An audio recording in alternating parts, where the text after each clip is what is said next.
ইতালিতে প্রতিদিন হাজার হাজার কর্মক্ষেত্রে দুর্ঘটনা ঘটে এবং গড়ে প্রায় ৩ জন মানুষ কাজ করতে গিয়ে মারা যায়। তাই আমাদের জীবন এবং স্বাস্থ্য খুবই গুরুত্বপূর্ণ, আর নিরাপদে কাজ করা আমাদের একটি অধিকার।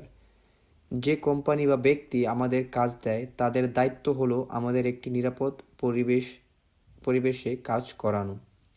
উদাহরণস্বরূপ, তাদের দেখতে হবে যেন কোনো বিপদ না থাকে এবং সব মেশিন ঠিকভাবে কাজ করে।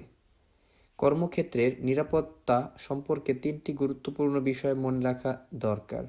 প্রথমত, কোম্পানিকে আমাদের কর্মক্ষেত্রের নিরাপত্তা বিষয়ে প্রশিক্ষণ দিতে হবে এবং বিপজ্জনক কাজ এড়ানোর জন্য সব তথ্য প্রদান করতে হবে। এই কোর্স করার জন্য আমাদের কোনো টাকা দিতে হয় না, বরং কোম্পানিকেই সেই সময়ের জন্য আমাদের বেতন দিতে হয়। দ্বিতীয়ত, কোম্পানিকে আমাদের বিনামূল্যে একটি মেডিকেল পরীক্ষা করাতে হবে, যাতে দেখা যায় আমরা সেই কাজটি নিরাপদে করতে পারি কিনা। উদাহরণস্বরূপ, কিছু মানুষ খুব ভারী জিনিস তুলতে পারে না বা খুব গরম জায়গায় কাজ করা তাদের জন্য নিরাপদ নয়।